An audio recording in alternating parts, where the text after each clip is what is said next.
Hello, Homebase Nation. My name is Nicolette Maggiolo, and I'm one of the registered dietitians for Homebase. Today we're going to answer that age-old question of, is breakfast really the most important meal of the day? The answer is both yes and no. Now let me explain.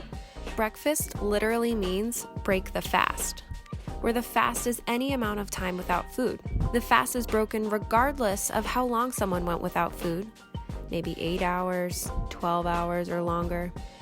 And the fast is also broken regardless of what exact time someone started to eat again, maybe 6 a.m., 8 a.m., 10 a.m., or later.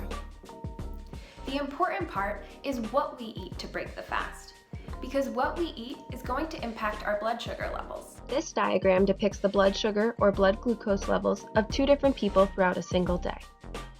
The solid black line represents the blood sugar levels of one person, described as a well-balanced eater. The dotted line represents the blood sugar levels of someone else, described as a high carbohydrate eater. Ideally, we all want our blood sugar levels to look similar to that solid black line, where it gradually rises and gradually falls several times throughout the day, never rising above or falling below that optimal range. This is because the optimal range is where our bodies feel well fueled, with consistent energy, without triggering unnecessary fat storage, and preventing hunger from becoming too ravenous. Now, how do we get our blood sugar levels to look like that solid black line? Well, we create balanced meals and snacks. A well-balanced meal or snack is going to incorporate a source of carbohydrate, but it's also going to include an ample source of protein, either from plant or animal sources, fiber, from fruits, vegetables, or whole grains, and or heart-healthy fat. Now, each of these components is going to digest at a different rate, and so the beauty is in the balance of consuming them together. Carbohydrates are among the quickest to digest and absorb. A great example of this is if you put a saltine cracker in your mouth and didn't chew it. Just let it sit there with your mouth closed. What would happen? It would start dissolving, right? That's because the chemicals in your saliva begin to break it down instantly. Now think about a source of protein, like a piece of chicken or steak. If you put that piece of steak in your mouth and didn't chew it, just let it sit there with your mouth closed, what would happen? Nothing, really. I mean, even filet mignon won't dissolve well. And this is because protein-rich foods require much more mechanical work, and so they take longer to break down. And in a similar way, fiber, like from a piece of broccoli, or heart-healthy fats, like from an almond, take longer to break down too. Because protein, fiber, and fat digest at a much slower rate, when we combine them with carbohydrates, they actually help to slow things down, so that the carbohydrates are gradually absorbing over the course of several hours, which leaves us feeling more full and satisfied for longer. And bonus, it's actually helping to prevent those spikes and plummets in our blood sugar levels, which impact our energy and mood.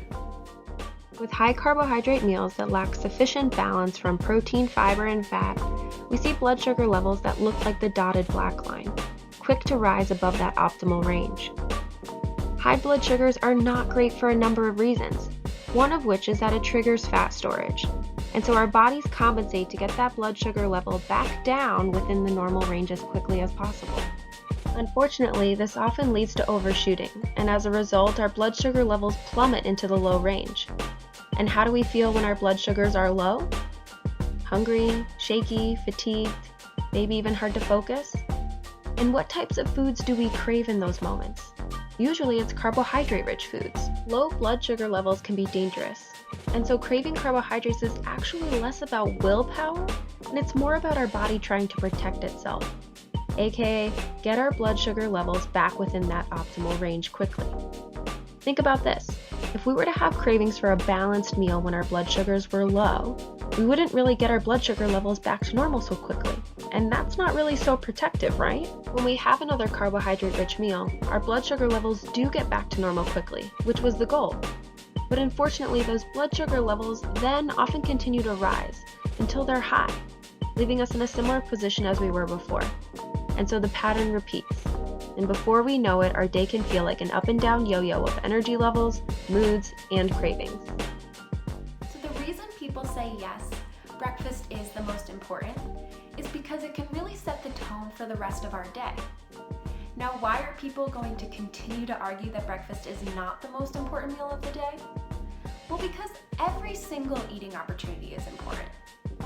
Whether it's a meal or a snack, eaten earlier or later in the day, every time we eat is an opportunity to nourish our bodies, to provide consistent and stable energy, and to moderate our weight and our hormones.